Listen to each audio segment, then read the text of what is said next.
You're listening to the oneofus.net podcast network.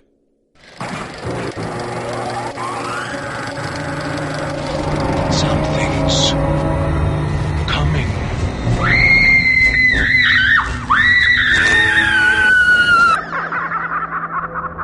Stand by. Hold on to your hats, here we go.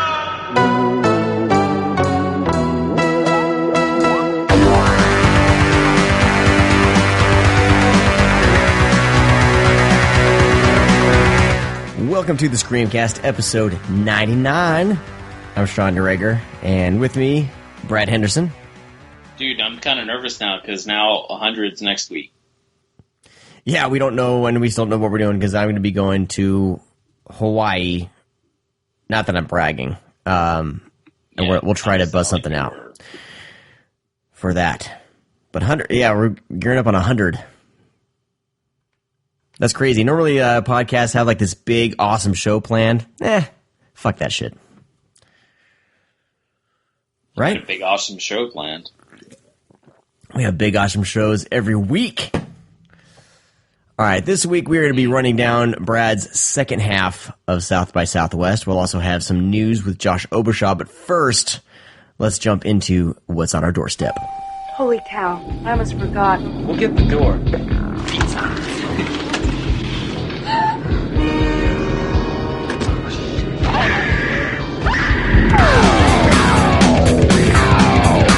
All right, Brad, you got home to a big stack of movies on your doorstep. Yeah, but I'm not going to mention it. Were you able to watch any of them? Well, actually, you know what? I was. A lot of stuff that I ordered. I'll probably post pictures just on Twitter, because I actually had a lot of people, like, even like a couple friends in Austin DM'd me. It was like, "Hey man, what'd you get?" They just like did the trash pile. Well, I had a bunch of stuff because I was gone for, I don't know, about a week and a half, and just every day is like Christmas at my house. It's stuff that I order, stuff that I get. Yep. So I'm always happy to come home after a trip. And plus I ordered actually a lot of shit, and so I'm happy to dive into it. But I'll get into that later on down the line. There's a few little surprises in there. However, I did get to a few things. I'll start with I was excited because I'm a big Carpenter fan, and I got the Village of the Damned Blu-ray from Scream Factory. This comes out in about 3 weeks. I've always enjoyed even Carpenter's, more or less not so great films. And this is one of them. This movie's not so great. Upon watching it again after all these years, it's not very good. It's I don't know, this movie seems like, watching it now, and because I haven't probably seen this movie in, like, I would say 10, 15 years. It moves so fucking quickly. It's insane. Like, it has a decent setup of, the black mist that comes into the town. Everybody gets knocked out. Everybody wakes up. Everything's kind of fine. A few people lost their lives, of course, from accidents of just fainting. And then, it turns out that 8 is 8 or 10? I think it's 10. 10 women are pregnant in the town, and they all got pregnant at the same time. And they're all giving birth at the same time. Well, like, you find out they're pregnant, and then they all have big tummies, and then they're all having babies within, like, 3 minutes. It just moves entirely way too fast. And then the kids grow, and they're, like, 7 years old. And within, like, I would say a time frame of 15, 20 minutes. From what I remember when I was little, I thought that the kids grew really fast. But apparently not. It's just over a span of time. I don't know if the book or the old movie. I think the book is called, like, House of the Cuckoos or something like that. And then, of course, there's the old film. But I always was under the impression that they grew really quickly.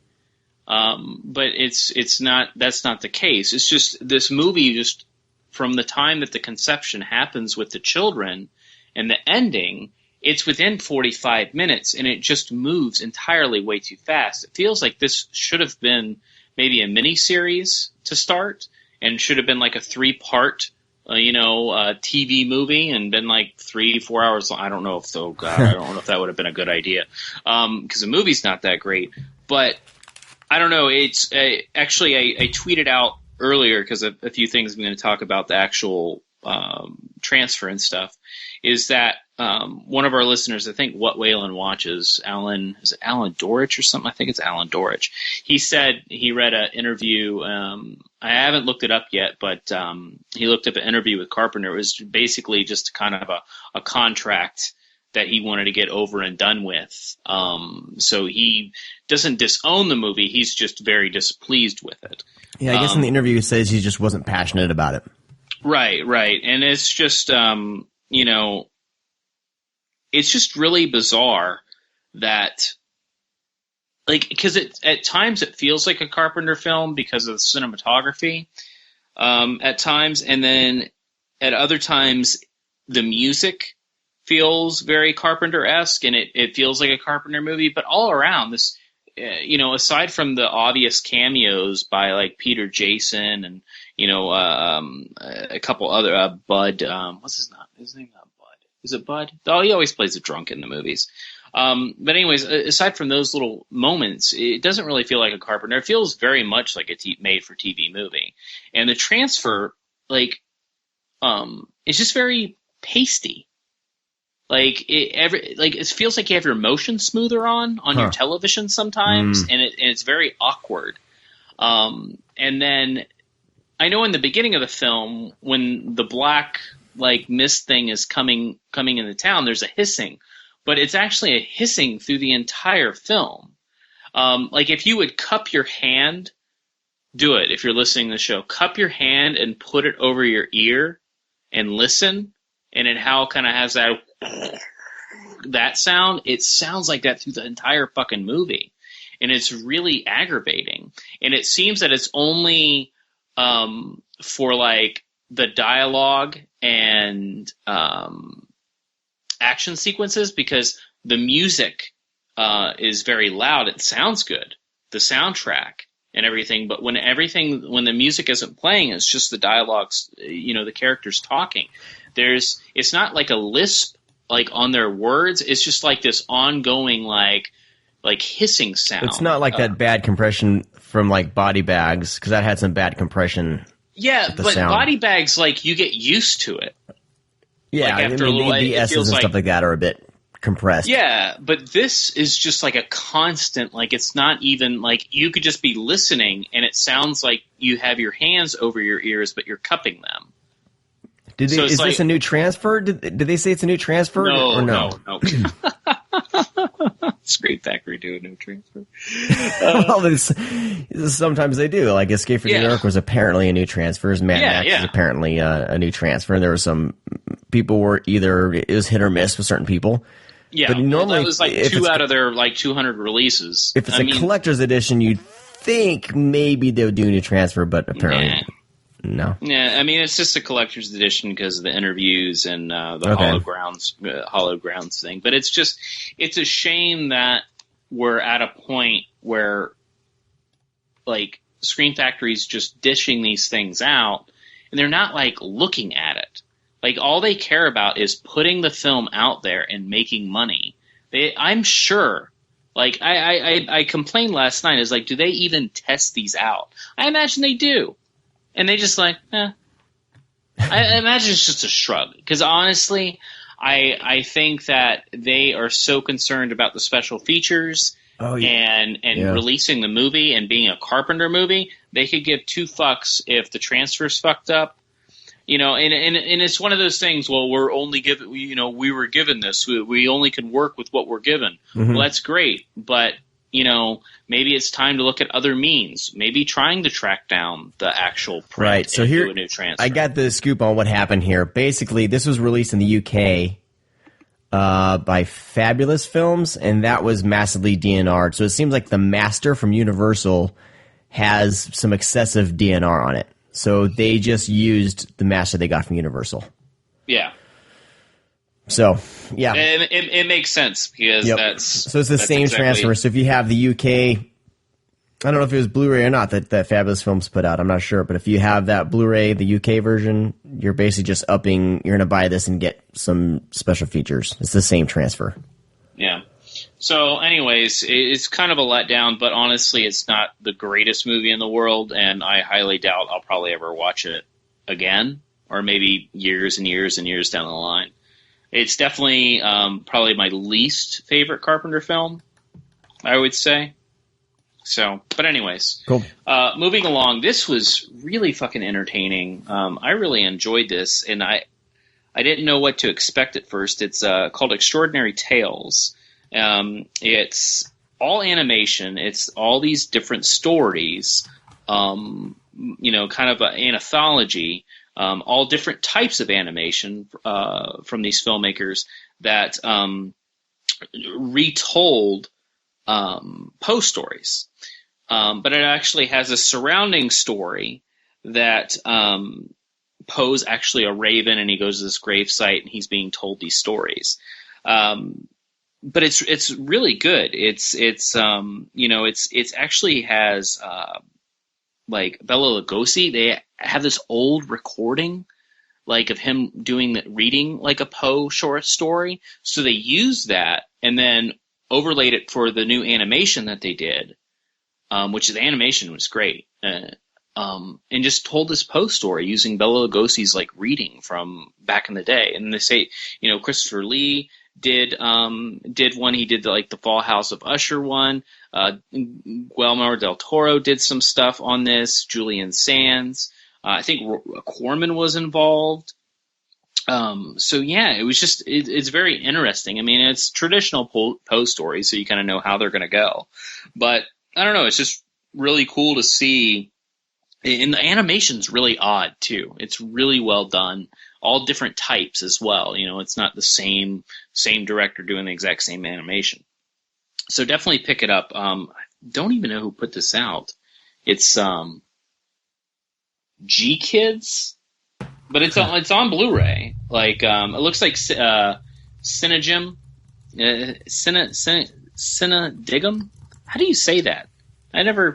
You're good at saying things. Cinedigm. They're the ones that distribute it. But yeah, it's out on Blu-ray, and dude, it's I'm looking it up right now. Yeah. Is this region free or is this? Oh, this is region free. This came out over here. So I looked it up on Amazon, and it says region. It says region B. No, it's a U.S. release. It's on like Vudu and everything. Oh, go home, Amazon. You're drunk. Yeah, or maybe you just have the wrong region up. Maybe No, that could happen. No, weird. Okay. And next up, I finally got around to watching Stephen C. Miller's Extraction. Starring Bruce Willis needs extraction. Kellen Lutz, Bruce Willis, Gina Carano, Dan Bilzerian from Instagram, and D.B. Sweeney. Cast sounds amazing.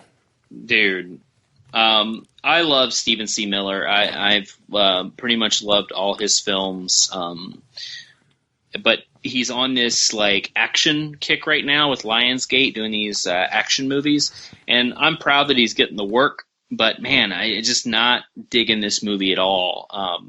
It's super generic.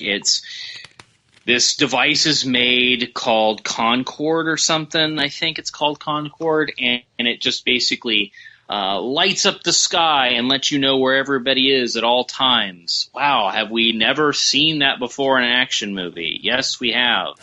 Thousands of times. And Bruce Willis is, captured, and Kellen Lutz is trying to get in to the CIA, but he can't because he's just not good enough. But he has this opportunity to really work and try to get this stuff back because he knows all about how the software works. and he teams up with his ex-flame, Gina Carano, and they go after the bad guys. Dude, it's like there's nothing special about this film. Like, you can't even feel like it's a Stephen C. Miller film. It just feels like one of those generic action movies that comes out on Tuesday. Which I think what Lionsgate does, and just kind of, because I follow Steven on Twitter and social media, and I know for this one he was planning to do a different movie, and then he basically got tapped by Lionsgate to say, hey, you're doing this movie now. And it was an opportunity for him to work with Bruce Willis, and so it's like, why wouldn't you take it? But I mean, he's basically assigned, these films from Lionsgate. But it feels like you would make an imprint and make it as your own. But like, it just doesn't feel like. I actually who knows what the scripts are for these? What? Oh boy, bro time. Like when you, it's just the script is super duper weak with the dialogue, with the characters. Just everything just falls flat. The word bro is used a few times. It's just, I don't know. It's just really weak. But one thing that kind of bothered me was, I was watching the special features on here, and I was watching the interviews with the cast and crew, and they got to Steven, and like everything he says, he's like, I wanted to make an action movie, so I showed everybody Nightcrawler and the Bourne Identity, and we wanted it to look like Nightcrawler and have action of the Bourne Identity, and that's the movie we made. Like, why don't you just fucking throw everything away and just do it yourself? Because, dude, like, look at how, like, Silent Night, Deadly Night looks, or Silent Night. Fucking that looks amazing. Like, it looks like a really fucking good horror film. And he has the talent. I really hope he doesn't get stuck as this contract director that can make a movie in 3 weeks and put it on the shelf in like 3 months. So I really hope it doesn't go down that route. But yeah, the movie's... I think Marauders is coming out next with that same lead. Oh, God, dude. It's going to be the same fucking movie. I have a feeling it will be. I hope not, because I really do like Steve. I love his movies, but I'm just not digging this, thing he's doing right now. So, all right. Next up, that's all that's on my doorstep. Next up, I have another horror box. Oh, or horror pack. Whoa, sorry. Horror pack. I think horror box is that's another thing. Company. It's horror block is another thing. But anyways, this is horror pack. We briefly mentioned it on the last episode. So what we're going to have is we're going to be opening up the horror pack on the show, letting you guys know we're going to have monthly giveaways. They hopefully monthly giveaways. That's still kind of going down the line. We want to have people really subscribe to this service, because I think it's cool. It's kind of neat not knowing what you're going to get, even if you do get dupes, like I said last time. But anyways, I'm going to open this box. We're also going to have links in the future to sign up through our website to the horror pack. This is kind of a business thing, and we're going to get a little personal. But if you sign up, we actually get kind of revenue from that. And if we do, we're going to fucking pay our writers. So if you want us to pay our writers, we're not going to keep any of that money. Just saying. Sean, do you want to keep that in there, or do you want to edit that out? Is that a little too personal, Sean? Is it? I don't know. I don't know. I like to be pretty personal on this. I think it's fine. I like to let people know what we're doing. I think it's good to be transparent on the show. Yeah, well, dude, like, we're not a fucking business, but I mean, I pay so much money. Yeah. Out, because of the show, because I buy so much stuff. I remember, like, T-shirts and some mugs were sold, and those basically went to pay for my, renewing the domain name and the site payment. So I was grateful for that, and all we want to do is we want to pay the people that do our write for us, right? Because that's the Sean main and I thing. do the show, and we do it for the love. But I mean, we ask a lot for people. That's the one thing we do. Whatever we do on our own. It doesn't fucking matter. But we ask a lot. We ask Josh, "Hey, can you do this?" Or I send him an email, "Hey, And you're you should demanding, write about man. this." And I'm over the demanding. coals.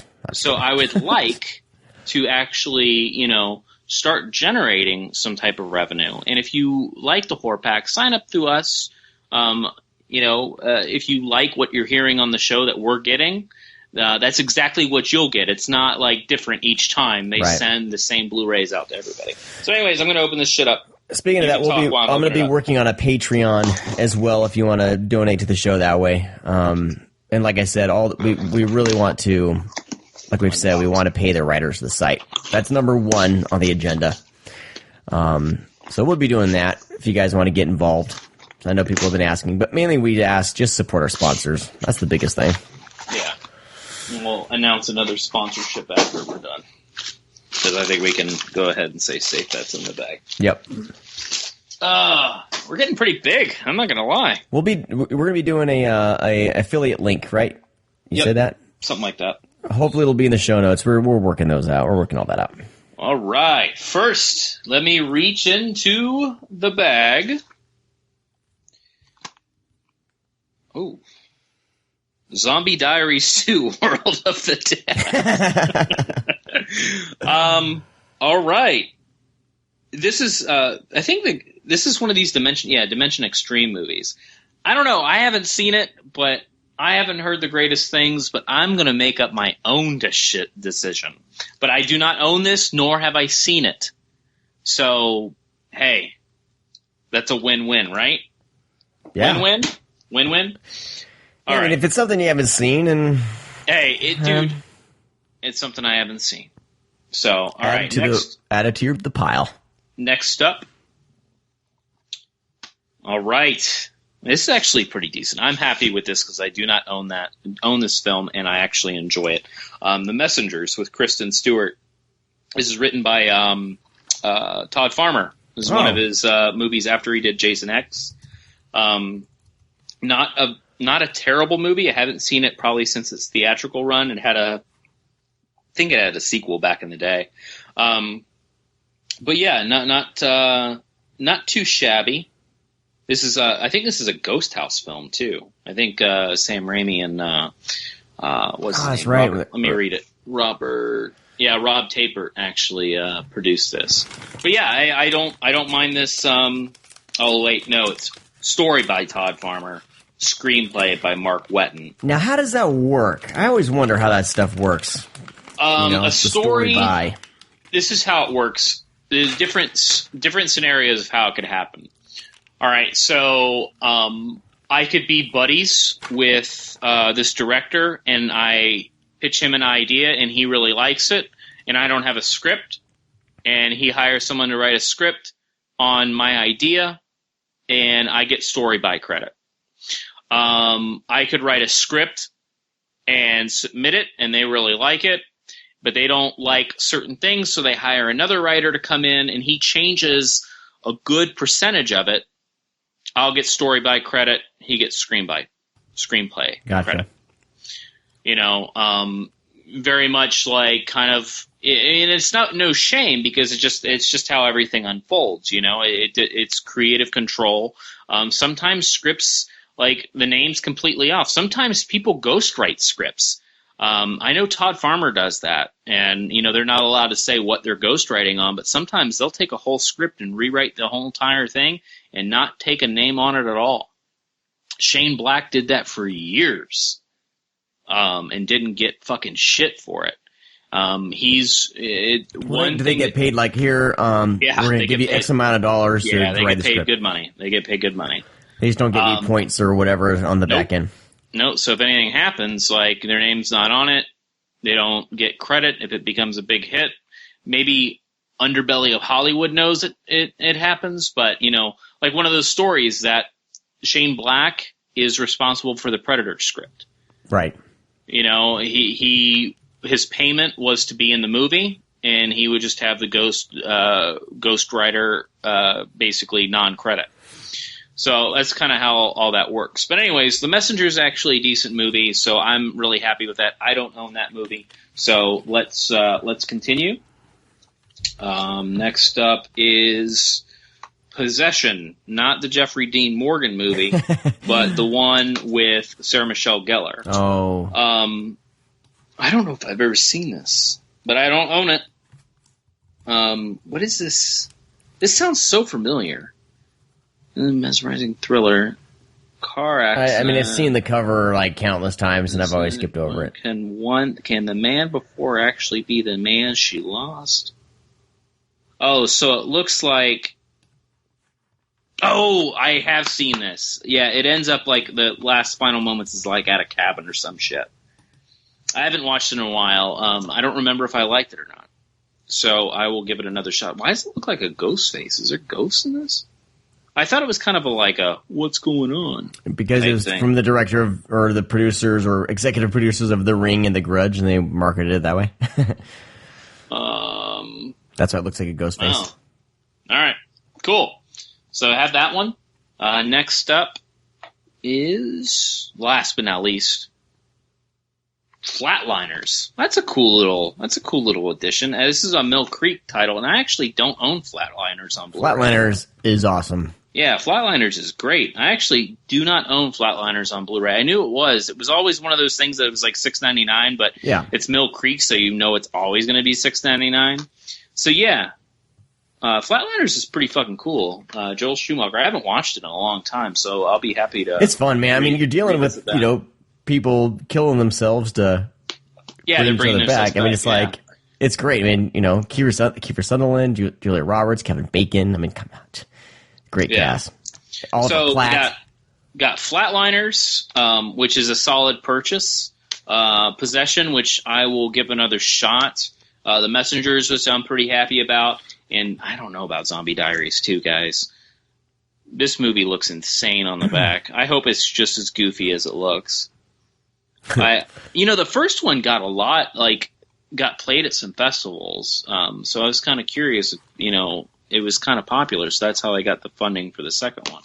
So we'll give it a shot. So again, it's one of those things. If all these films were $5 at the shelf at Best Buy or Walmart, everybody would probably pick every title. So like I said again, or $6. That's right, $6. I would definitely do the horror pack because I honestly do think it's worth it. I think it's fun not knowing what you're going to get, and it's fun watching some of these movies because maybe it's like one of those things like Possession. You've never seen Possession, and you kind of didn't want to rent it, but now you have it for $6, and you can do with what you want. You could take them to sell them if you sell it for $5 or $6. It'd be good. So I don't know. I think it's a cool service. I like not knowing what I'm going to get, and I don't own any of these films. So I think last time I owned 2? Yeah, 2 of them. So, anyways, right on. I think it's cool. So definitely look into the horror pack. We'll be doing it. Probably monthly, and you'll see what I'm getting. And if you're liking that, then go ahead and sign up. Very nice, very nice. All right, my turn. I got a couple things. I am now keeping track of everything on the Letterboxd app. Yay! So I'm super excited because I've been using another app to track all my movies I'm watching, and then I take that app, open up Letterboxd, put them in when I have a chance. Now I'm able to quickly log everything I'm watching as I'm watching it. Boom, boom, boom. I'm done, which is fantastic. I only got a couple things. I watched Cop Car. And Brad, you talked about this a few weeks back. Cop Car's like the best. And it's really great. I love hearing, within the first 2 minutes, you got these two kids that are about, 13? Oh, no. Are they younger than that? Dude, those kids are probably portraying, I would be safe to say 8 years old. Yeah. Yeah, there's no way they are teenagers. Yeah, but I mean, we've covered the plot before. Even in real life, I don't think those kids are teenagers. Probably not. Yeah. But they're just trading off swear words back, trying to outgross each other out, which is a fantastic thing to open the film up with, because you know what you're getting. And Kevin Bacon is great. And like I said, you talked about it before, but I finally got around to watching it. And if you haven't seen this yet, check it out. I believe it's on Netflix, so you can easily see it. And it's a lot of fun. It twists and turns, so good to be surprised, I think. Next up, I don't want to talk about it too much, but because I think we're still trying to get Arrow to talk to Arrow, but I watched Black Mama, White Mama. That's a good movie. And this, I thought that I'd seen this one, but I've seen so many of these women in prison movies with Pam Grier. Like, what was the other one? Like Big Bird Cage or whatever, like those films. Yeah. Pam Grier's in it, and Sid Haig is in it. And I think he was they're in Big Bird Cage as well, one of those movies. But yeah, so I was getting him confused. Blaxploitation movies. He is fantastic, and he plays like this kind of cowboyish type guy. And there's this scene where he wants these two. I mean, these are obviously filmed in the Philippines, so many of the actors are Filipino. And these two, I don't know if they're gangsters or whatever, but he goes, "We having a dick measuring contest? Whip them out!" And he makes these two guys at gunpoint whip out their dicks to see who has the bigger dick. And he's going to shoot the guy with the smaller dick. It's a fantastic scene. I kind of forgot about that. Oh my god! I haven't seen that movie forever. I did get the Blu-ray, so but I'm I mean, excited to give it a the shot. basic plot, women in prison. We got Pam Grier, and then the other actress. I don't know who's the other actress. I see a bunch of names and no faces, but and then a white woman, and they basically are forced they're chained together, and they're forced they get out of prison, and they're going across these Filipino islands together.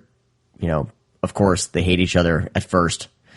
Type of film, but it's great. Sig Haig is great. It's pretty surprising. Like the 70s were pretty all about the exploitation. I mean, there's a hot lesbian guard who has a hole in the wall of the shower.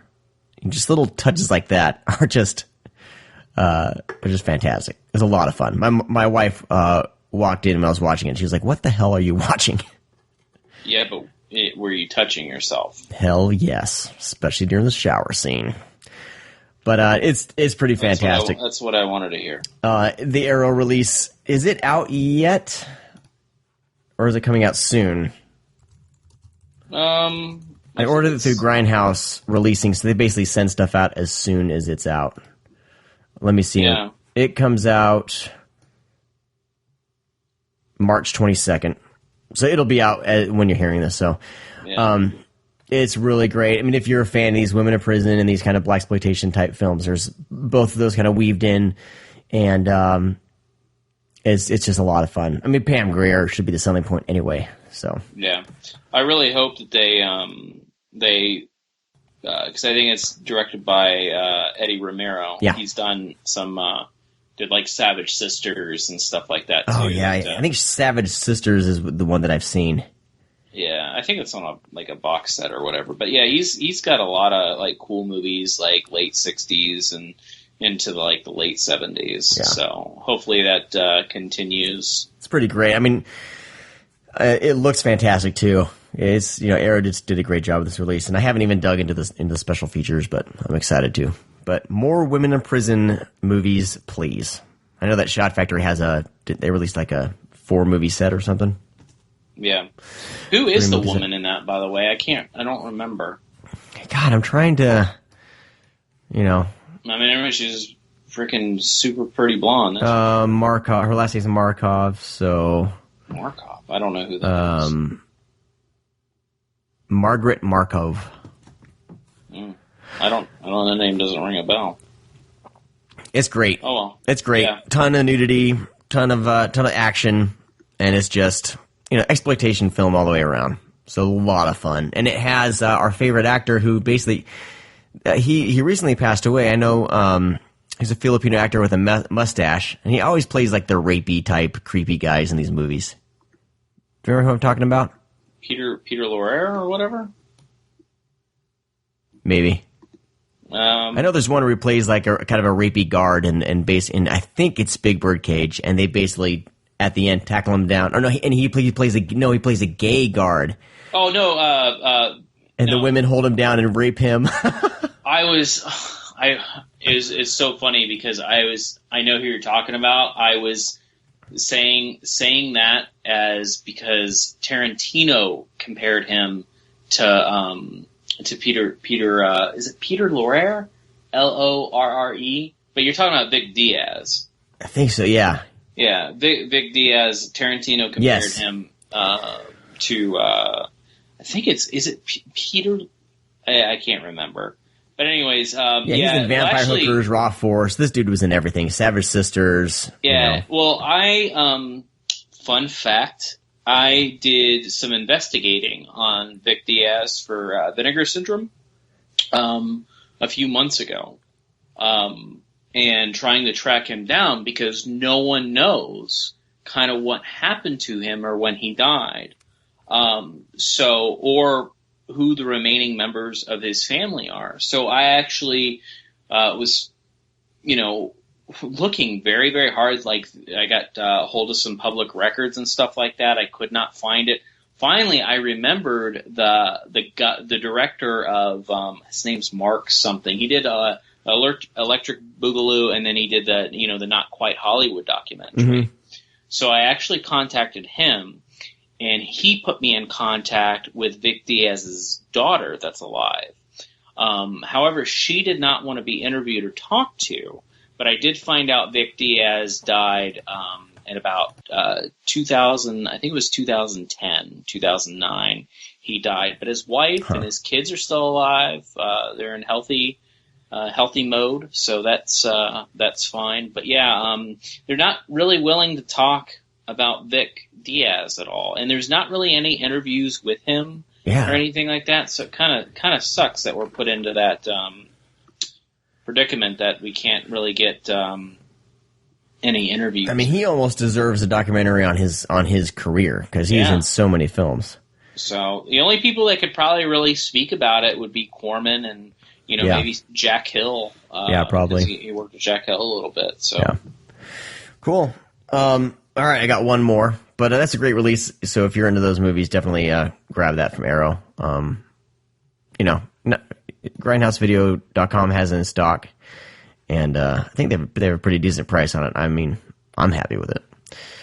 All right, finally, I got. I'm going to be writing a review of this film, and then the previous film I talked about, the miniseries. I got a couple Mill Creek things in to review, and the first one was the Frankenstein miniseries, that Hallmark miniseries from like 2003, 2004, starring Luke Goss as the monster. And I talked about this a couple shows back. I actually kind of dug it. So your mileage will vary depending on how many Frankenstein films you've seen and what you're expecting. This is more. I mean, if you think of it as like a Hallmark miniseries, that's probably about right.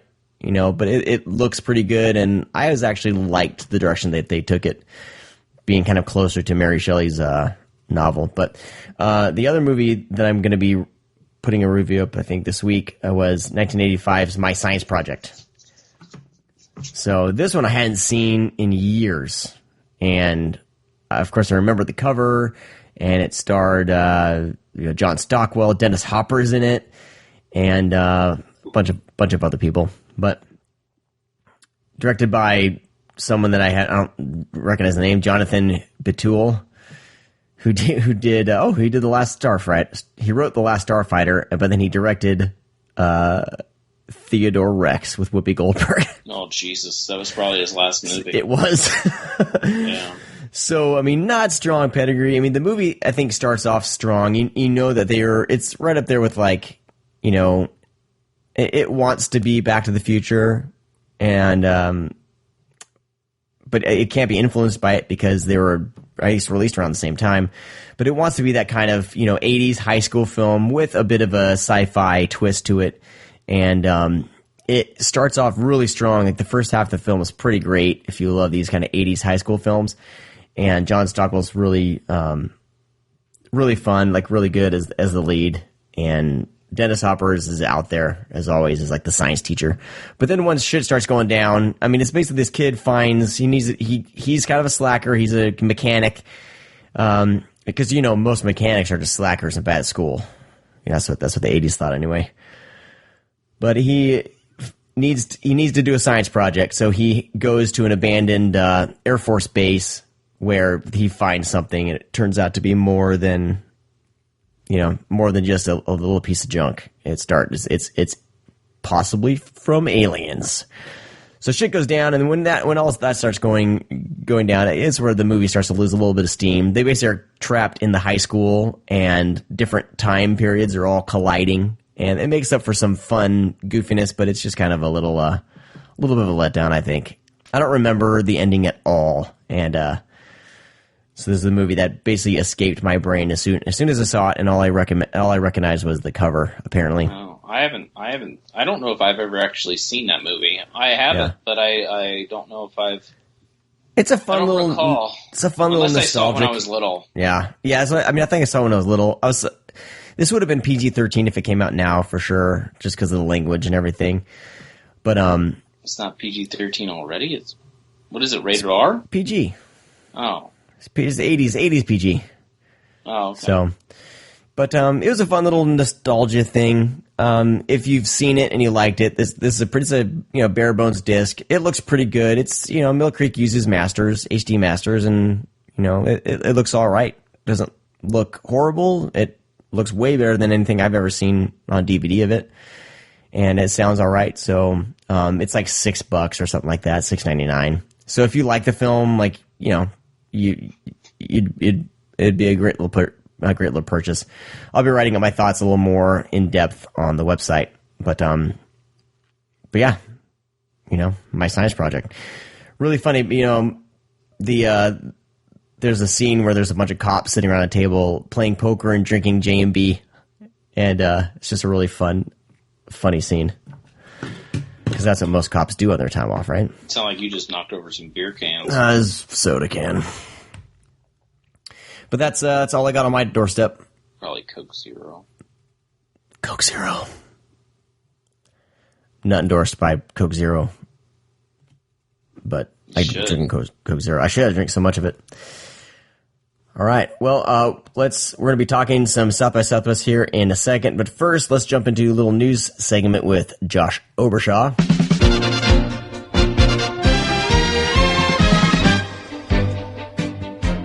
Live from the news desk, Josh Obershaw joins us right now. Hey everyone, how's it going? It's going good, man. All right, so not as heavy of a news week this week. Code Red seems to be slowing down a little bit with all of their crazy announcements. Although I just saw one. Hold on one second. Breaking news: summer sex comedy Hot Moves is the announcement. Oh wow. How did I miss that one? It just, our friend Louis, or is it Luis? Apologize if I say it wrong. He's always tweeting at us the Code Red announcement. So I just saw that come through on my Twitter feed. I'm pretty sure it's Luis. Luis, I apologize. Yeah. But of course, if you listen to the show, you know that my first time saying a name is probably going to be off. But so that just came through. I'm sure we'll have more information when we get that story posted. But the thing with the Code Red thing is he's just kind of blasting out these announcements. We don't know when they're going to be released. We have no clue.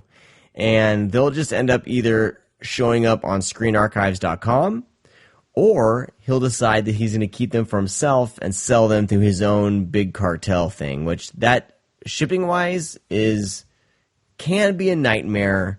And if you ever order through the Code Red Big Cartel, here's what you do. You just place your order and you wait. And you do not ask him when it's coming. You don't say anything. You just wait for it to arrive. It'll take a couple weeks, but it'll get to you.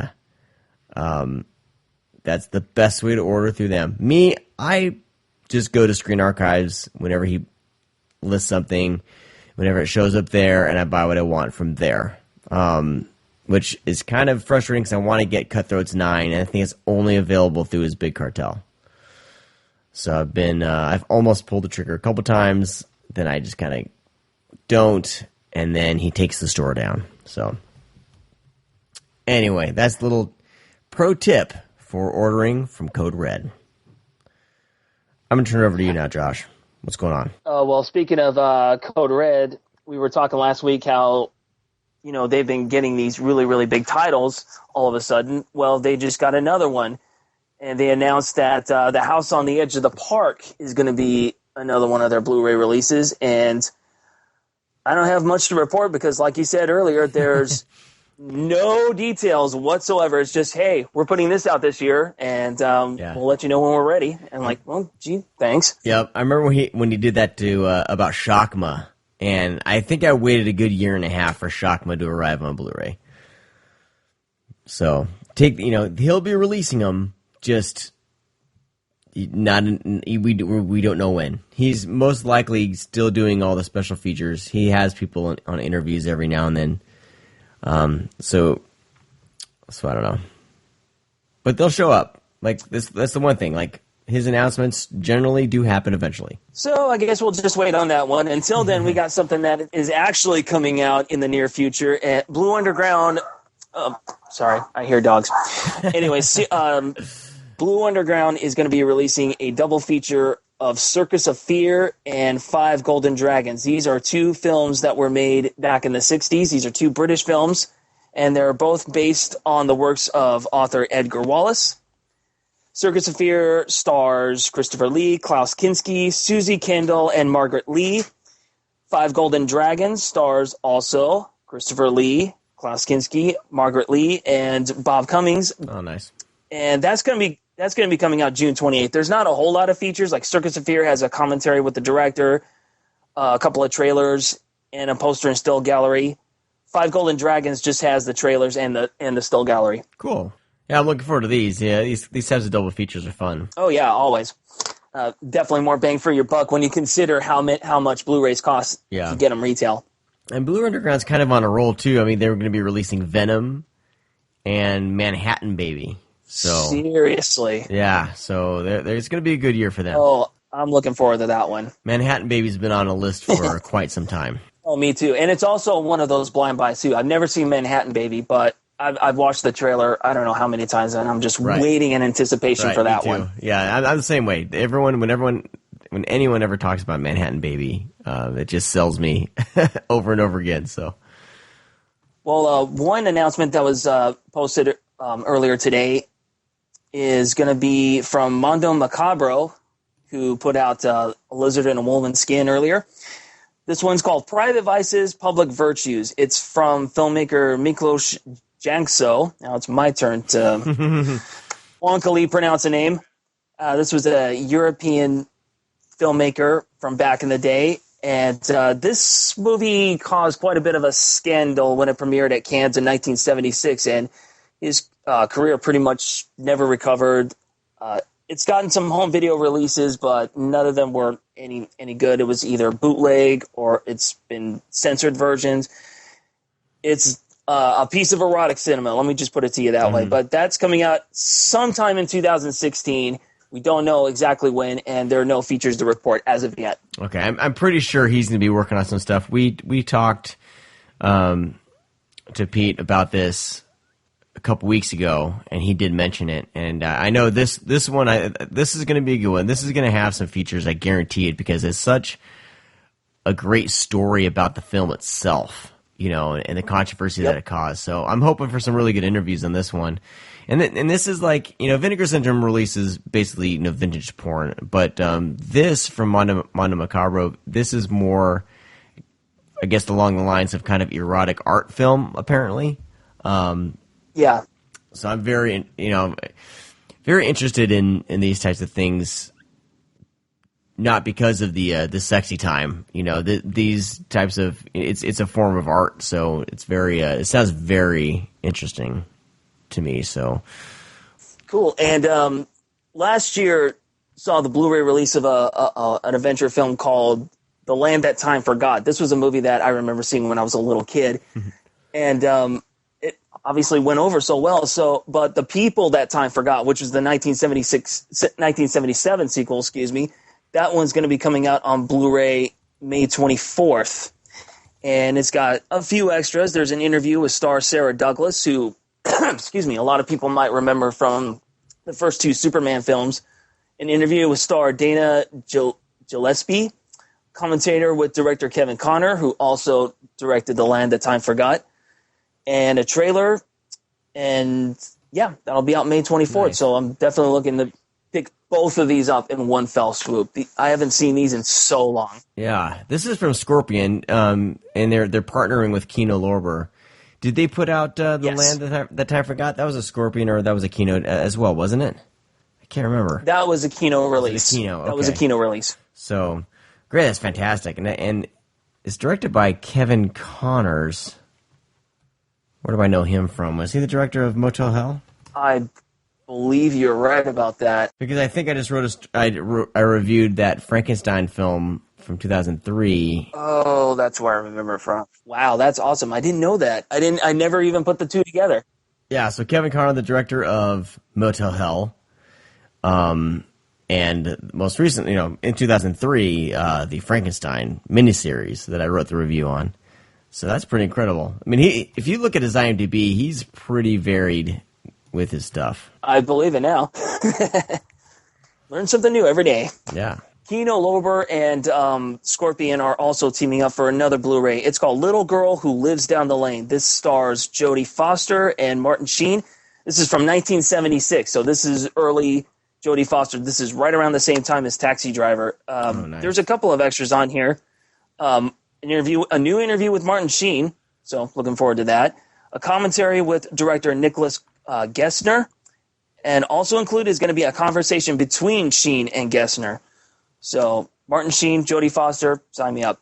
Nice. So this one's coming out May 10th. So keep your eyes open for that one if you're looking for any Martin Sheen that you've never seen. Always. Kidding me? And with that, that's all I got this week.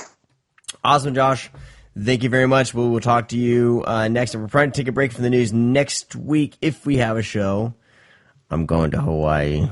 Not bragging at all. Ooh. And so we'll probably take a break from the All right. news. Well, I guess we'll see you when we see you. I'll probably have a lot more stuff to tell you about when we come back. Yep. The news segment will probably be a little bit longer, but it should be good. All right, man. Thank you very much. Not a problem. See you guys soon.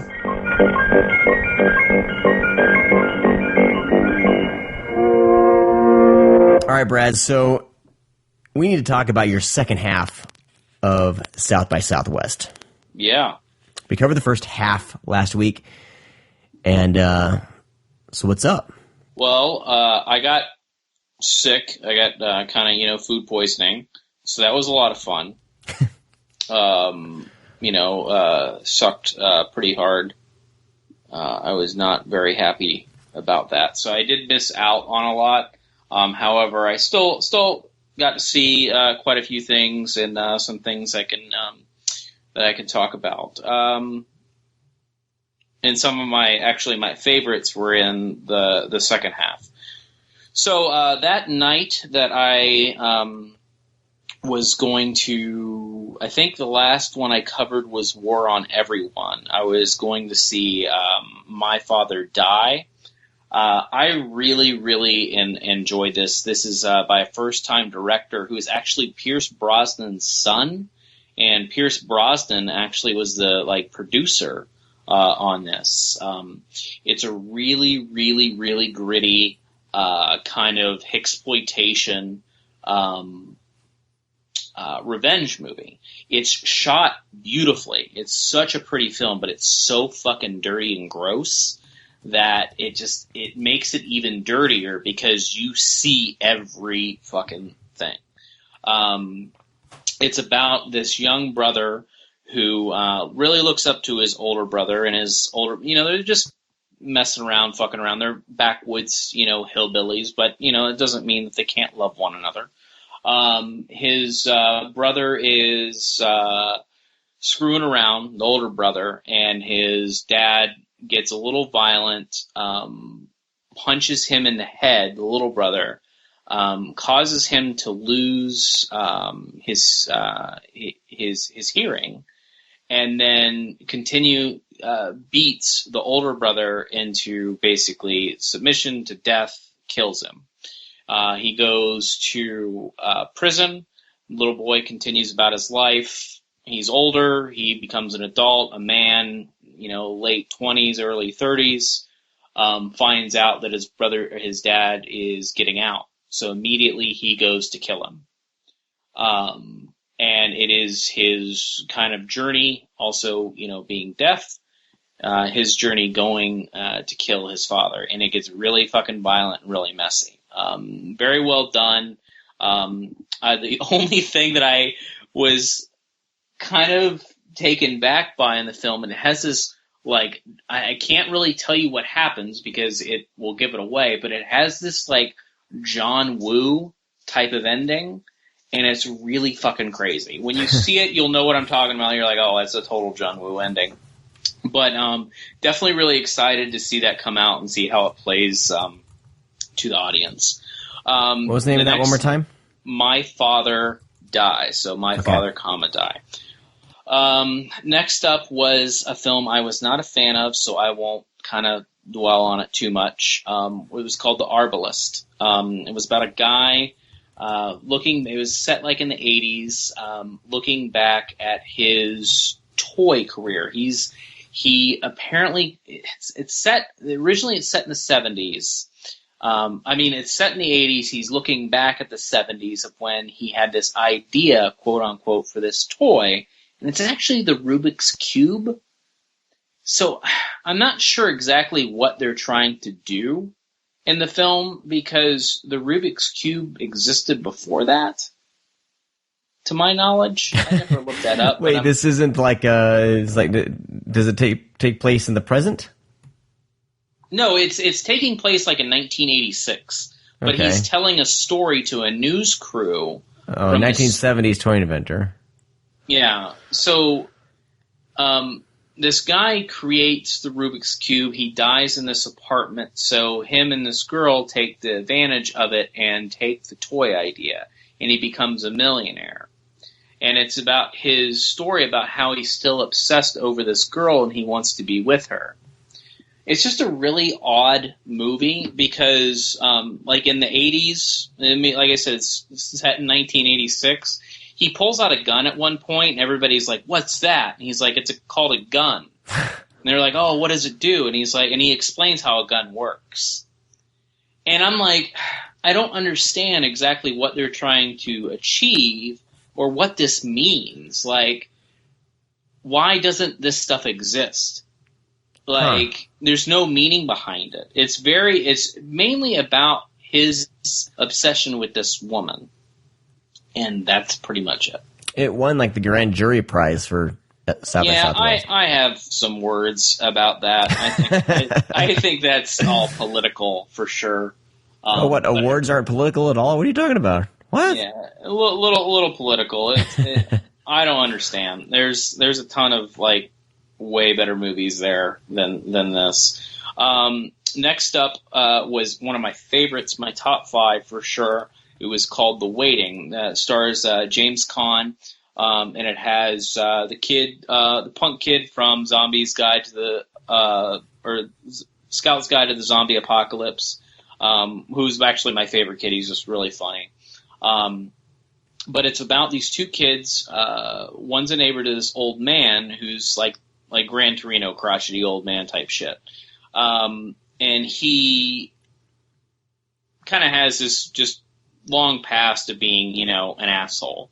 So these kids want to do a social experiment, so they break into his house and set up these cameras and all these rigs to make him believe that his house is haunted. And it gets insane. It's so fucking good. It's kind of hard to talk about it because just everything that happens unfolds and opens another door to things that are happening in the movie. It is so good, though. It is. It's very funny. It's very sad. It's very depressing. It's sometimes scary and jumpy at times. But it's a really, really good movie. So that's pretty much all I can say about it. Because you mention anything, it gives shit away. It's one of those type flicks. Nice. But definitely be waiting for it because it's really, really good. Next up was a film that I enjoyed for the most part. It's called The Trust. I did not expect to like this film as much as I did. It stars Nicolas Cage and Elijah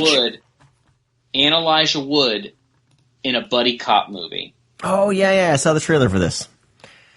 This, you would not think, number one, Nicolas Cage has kind of went off the deep end because he does anything for $1. So he's in movies like every week. Elijah Wood, this is not his type of film. It's not his realm to be in anymore. You know, he's mostly a producer. He's in some kind of genre film. Him and Nicolas Cage have some of the best chemistry I've seen on screen in quite some time. Nicolas Cage is his boss. They're both cops. They're both kind of assholes. They're both lazy. But they stumble across this heist of a lifetime they can pull off and become millionaires, billionaires, whatever.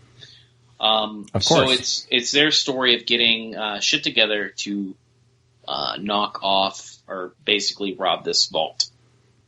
But that's pretty much the story. However, it's just leading up to it. Nicolas Cage is doing what he used to do best, where he was a character and he was likable and he made you laugh and he was quirky. Right before he did this all up until about Gone in 60 Seconds, and then he kind of fell off. He's had a few one-offs here and there, like Bad Lieutenant. No, that's Cage Rage, man. Is it Cage Rage? Yeah, that movie's pure Cage Rage. It's still fantastic. I mean, he was in Joe. He did that. Right. But he's trying to be a more serious actor. This is Nicolas Cage being Nicolas Cage, but actually doing a good job. Nice. Stuff of Snake Eyes. I still think Snake Eyes is pretty much Cage's best performance.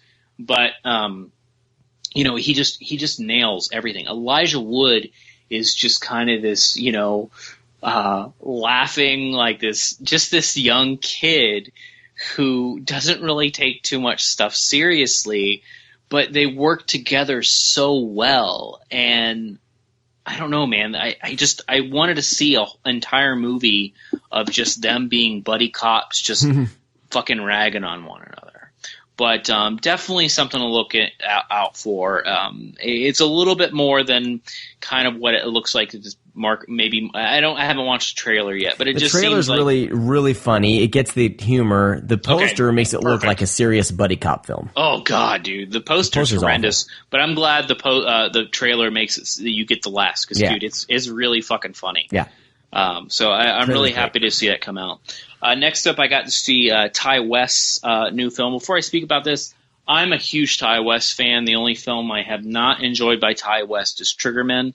I love The Roost. I love his Cabin Fever 2, even though he disowns it and doesn't want to be associated with it. The Innkeepers, The Sacrament, House of the Devil, his not so much his VHS segment. But anyways, everything else that Ty West has done, I've been a huge fan of. So I was really excited to know that he is taking a break from horror and doing a Western, especially a Western starring Ethan Hawke. So I was on board 100%. However, this is such a juvenile and it feels like a first attempt. And I think that by this time, Ty West is kind of an accomplished director in a way. He's a genre director, so he understands genre, obviously, by some of the films he's in. And I was expecting, this cool spaghetti Western, and it is a spaghetti Western. However, it's just very, like I said, juvenile. It's just very bland. He wrote a script in kind of almost present day rather than writing a script as, a spaghetti Western. It stars Ethan Hawke. It's a Western John Wick is what it is. A dog is harmed, and Ethan Hawke goes after the people. It's very much a Western John Wick. It's kind of funny because the guy that plays the lead bad guy is a deputy, And it actually happens to be the guy from Sinister and Sinister 2, Deputy So-and-so. So he is actually kind of playing Deputy So-and-so. That's funny. Against Ethan Hawke.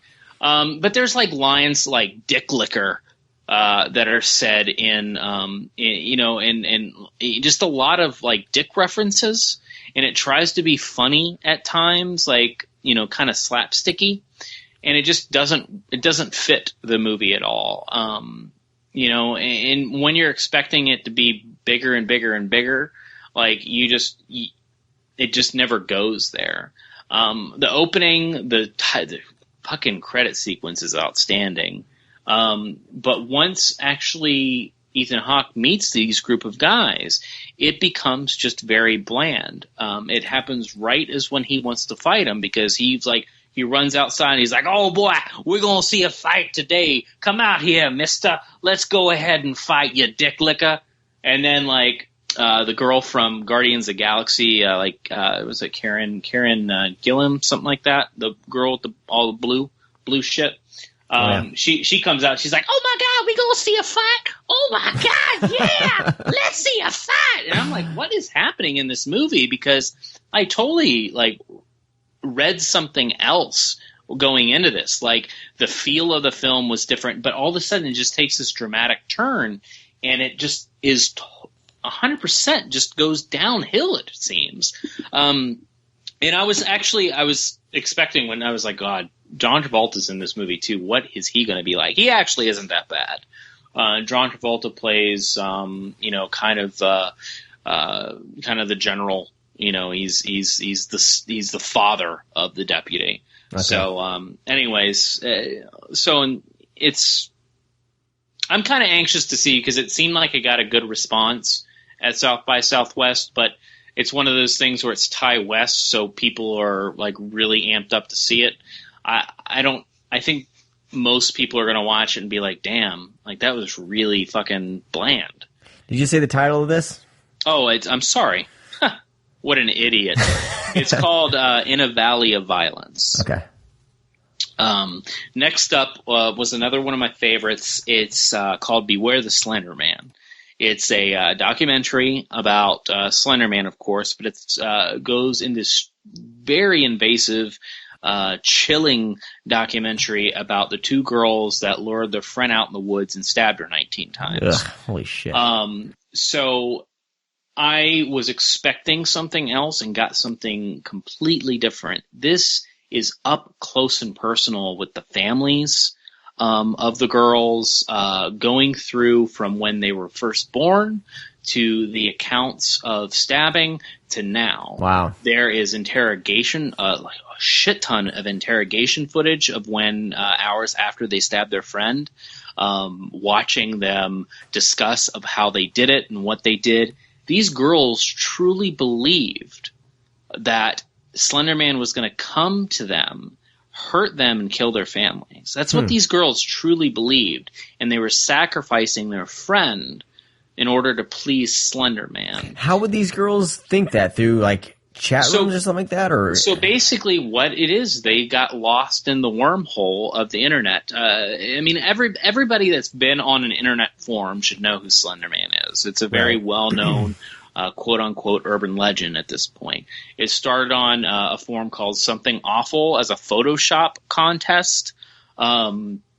This guy posted 2 photos and kind of altered them a little bit and just put this little tagline at the bottom saying Slender Man. That guy was Eric, I think Eric Knuntz something, Knud something.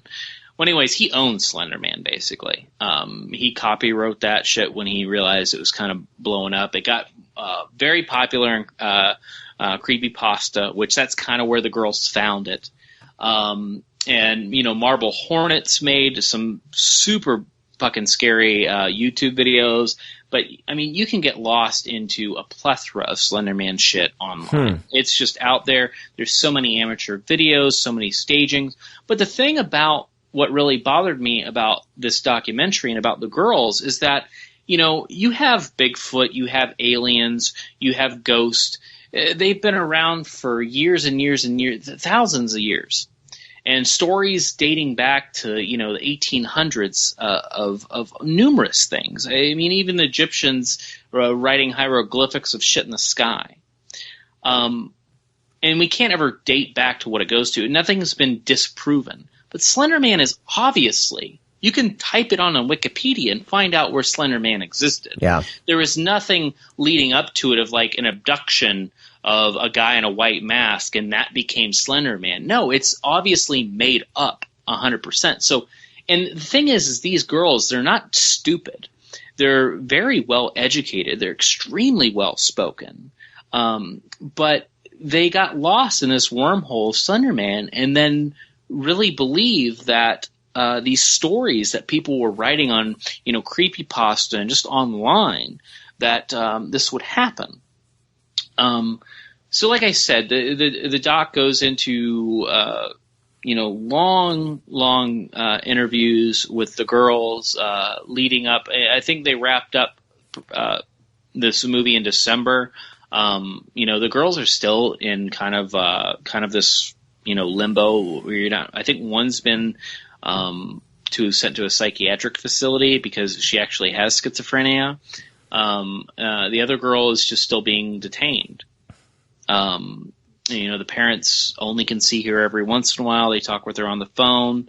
The girl didn't die that was stabbed, thankfully. Okay. She's fully recovered. So that's good. But there's actually a lot of other accounts of this stuff. This is just one story, and I'm kind of glad that the doc didn't go into all the different accounts, but there's a lot of accounts where kids are like, one kid tried to stabbed her mother because of Slender Man. There's been some other accounts with other kids in other countries that have done things. So, it's just not an isolated incident. And it's kind of crazy. So it makes you really wonder, what your kids are talking about with other kids. Someone talking to my kid about stabbing another child. Of course, Willow would say, "Oh, my dad talks about Slender Man. That's funny." But it's one of those things that I think I'm very fortunate for making, movies and writing movies and watching movies with Willow, because at such a young age, Willow was in one of my short films where I gouged at her eye, tore off her arm, disemboweled her.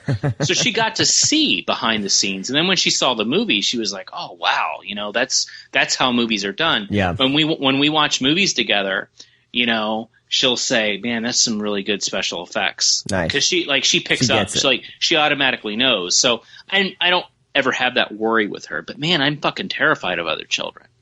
Oh yeah. It's not that kids are stupid, and it's the one thing I really enjoyed about the documentary. It's not biased, because these little girls, they were 11 and 12, same age as my daughter. Children's brains aren't fully developed at this point.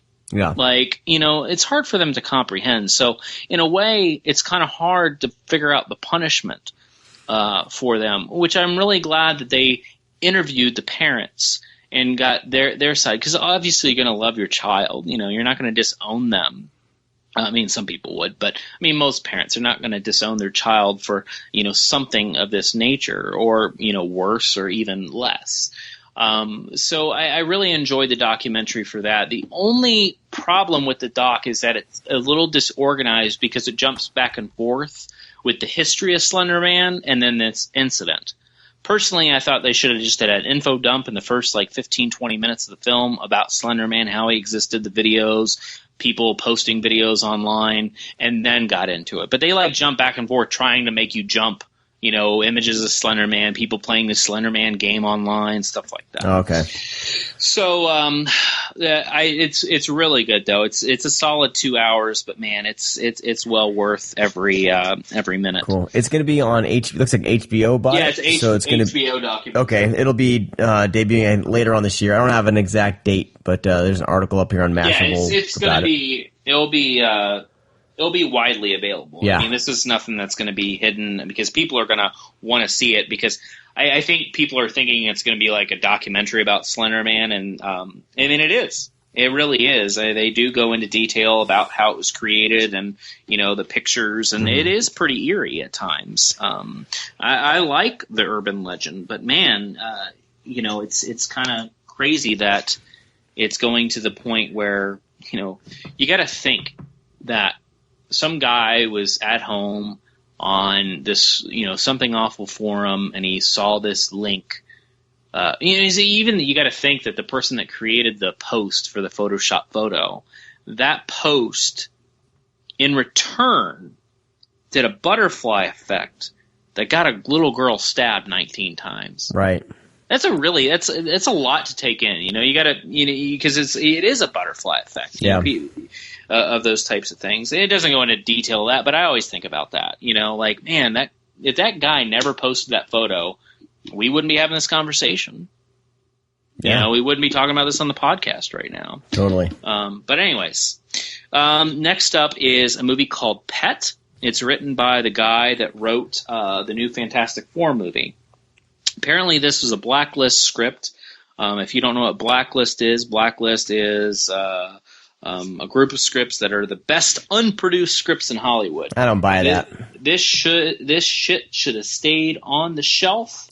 I don't buy that Blacklist at all, because every time I see a movie that, this is on the Blacklist, the movie was just pure crap. Like, wasn't Kevin Smith's Cop Out a Blacklist script? I think it's just the shittiest scripts in Hollywood, and they just kind of give it that name to just sell the movie. It's funny because we've had somebody on the show that has had their script on the Blacklist. So, anyways, it's not. I did not like this movie whatsoever. It stars Dominic Mahogany, whatever his name is from Lost, and one of the Hobbits. Yeah, one of the Hobbits. It is a guy who obsesses over this girl, and he obsessed over, like, in high school. He has a job as kind of a guard and a guy that helps out at an animal shelter, or veterinarian, whatever.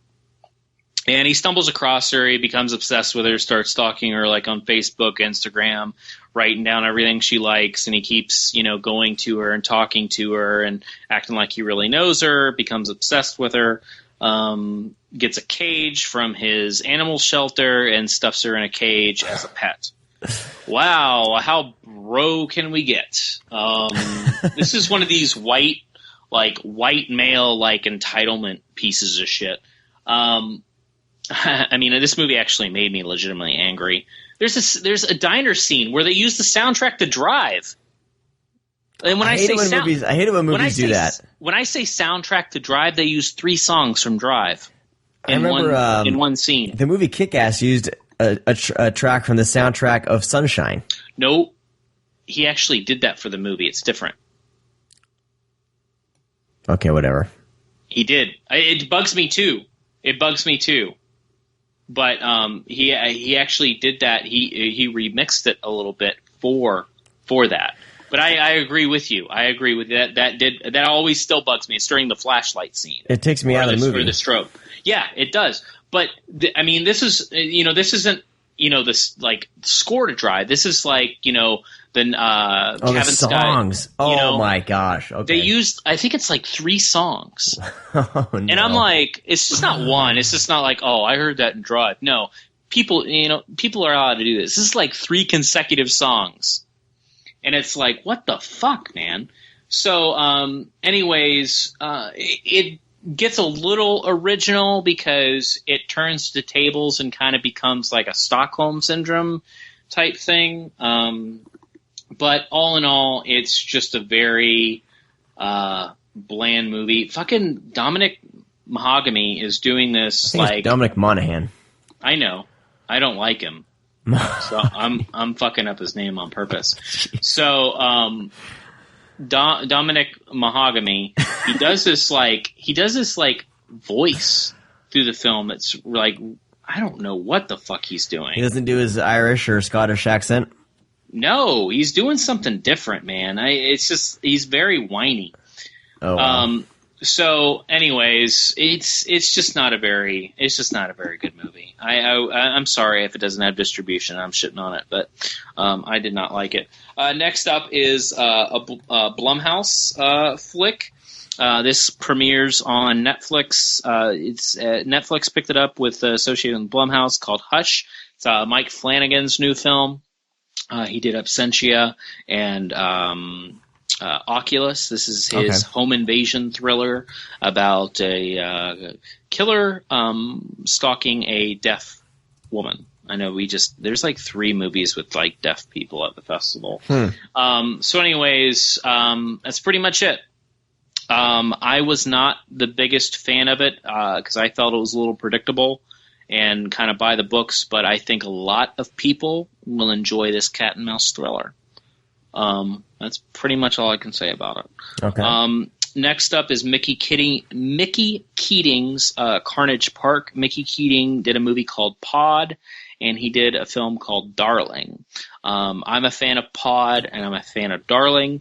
I was really excited about Carnage Park. This stars Ashley Bell from The Last Exorcism. It has Alan Ruck as the sheriff, and it stars, basically, in the side, drumroll, Pat Healy as the psychotic sniper. Oh, yeah. Who wears a gas mask. It's all for effect, because if anybody's ever put on a gas mask, you can't see out of a sniper scope with a gas mask. So you need your eyes clear. So, yeah, it like kept happening. I just was laughing. I like Mickey Keating. He's like 26 years old. He just wrapped up his 5th feature now. This is his 4th movie. The kids, dishing movies out left and right. They're not bad movies. They're enjoyable. I think he's going places. Carnage Park's different. It's because it's one thing's Pod is like the science fiction, mumblecore movie. Then we had Darling, which is kind of his homage to like Repulsion. It's black and white, kind of psychological movie. And then he has Carnage Park, 1978 setting of these bank robbers that get set out in the desert with a psychotic sniper that's hunting them down. I think this is definitely his best looking film. I think he needs to calm down on kind of the strobe lights psycho shit that he's doing, because every once, like when shit gets hectic, he does this like flashy thing. He did it with Pod, he did it with Darling, he's doing Carnage Park. I think he needs to kind of pause for a second on that. I'm not enjoying that. Carnage Park's okay. It's I was expecting a little bit more because this is his 4th film. It's enjoyable. Pat Healy's really great in it. Alan Ruck's great. Ashley Bell's great.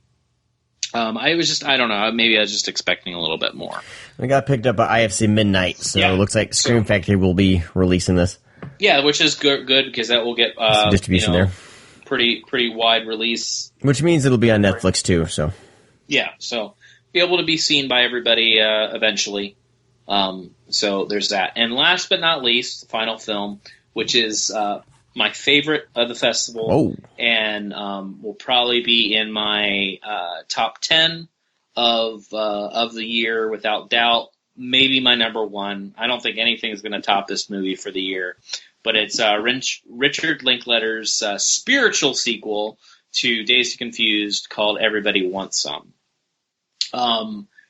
This movie is absolutely perfect. It is very much like Dazed and Confused. However, the setting is different. This takes place in the 80s.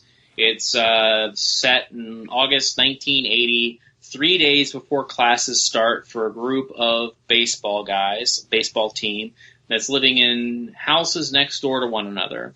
The next 3 days they are together before classes start. They party every single day. And it's just about them and their shenanigans. And the trailer absolutely sucks for this movie. But it's hard to fit in the funny parts because it's all conversational pieces. It's all of kind of what happens. Right. I think most of Linklater's films don't translate to trailers well. Because I remember seeing a lot of his stuff, like whenever I see a trailer for his stuff, I'm like, and then I watch it and I'm like, wow, that's really fucking good. Because his stuff is very conversational. That's exactly what this is that it is fucking amazing. It is heartfelt. It is hysterical. It is perfect. It is. I don't know if I've actually had this much fun in a movie in quite some time, to the point where my face was hurting, that I was giddy afterwards, that I was on an all-time high after this movie. I still am. I'm still thinking about it. Cool. Can't wait to see it many more times in the theaters. I'm going to take everybody I know. This does live up to Dazed and Confused. I think this is still going to have. I think this movie will have the legacy that Dazed and Confused has. It's perfect in every way, and man, it's just so fucking funny, and it's such a buddy comedy. It's an 80s sex comedy too, which is perfect. It hits that note even. It hits that historic part, but it also hits that just sexy teen movies that we had so much of. It's just, man, the soundtrack is absolutely phenomenal. It's just a great movie, man. It's unbelievable that he strikes gold so many times, and especially with something like this, making something in the 70s and then making something set in the 80s. It's so good, man. But it's pretty much the wrap up for South by Southwest. Awesome. And this is released, I think, goes wide on April 1st. Yeah, it's released by Paramount, so it should come to your local theater. Yeah. Very cool. All right. Well, before we take off, we need to do our drawing for our horror pack. So the winner of this drawing gets to win a code. They can go and get a free horror pack. Of the movies that we just mentioned. Of those movies. Great. Fantastic.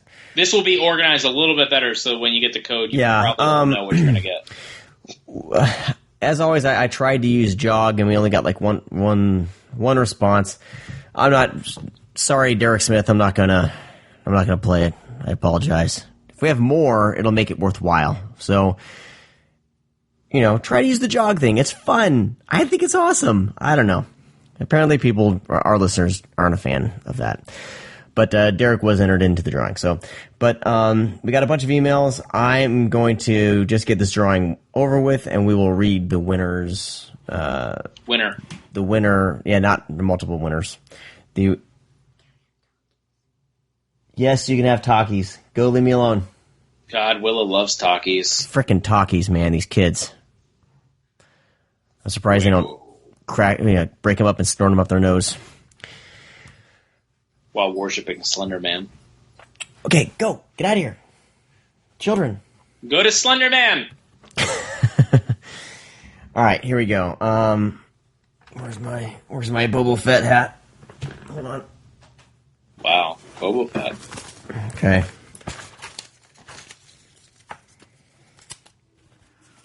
Name has been drawn. As the hat falls and paperwork falls everywhere. Okay. Ian Druk. You are the winner. Ian Druk. First time winner. First time writing in, I believe, as well.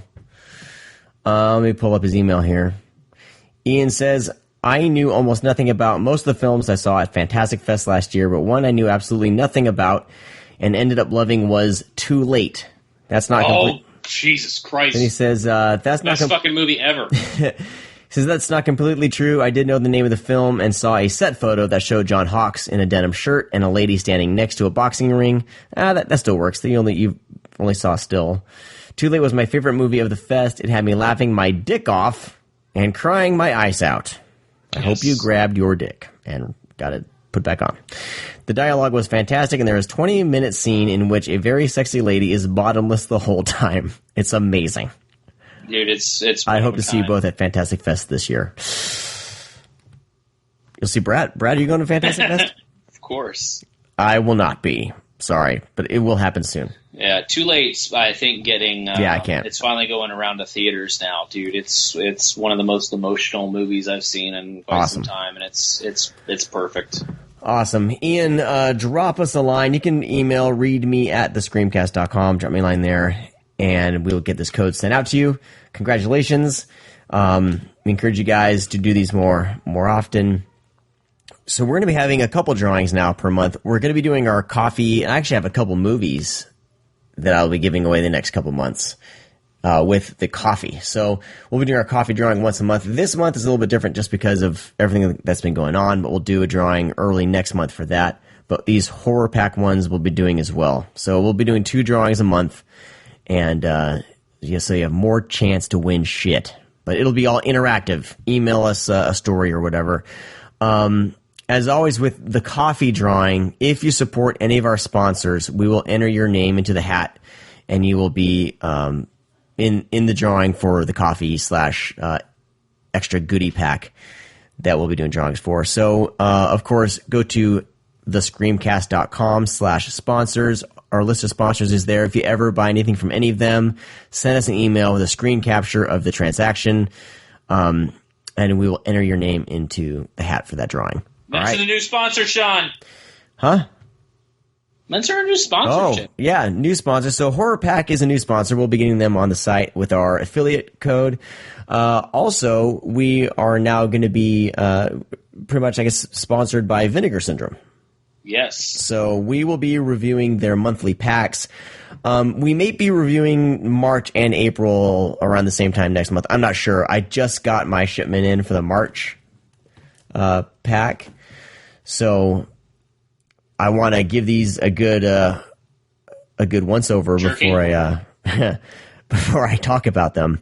I think this is Brad just trying to get me to watch porn. I really think success. That's what's going on.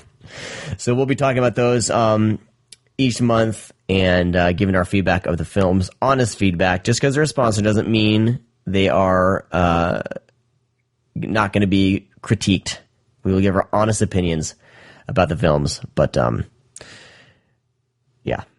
Oh, dude, we're honest because fucking Pete called me out for my wife killer. Yeah, that's right.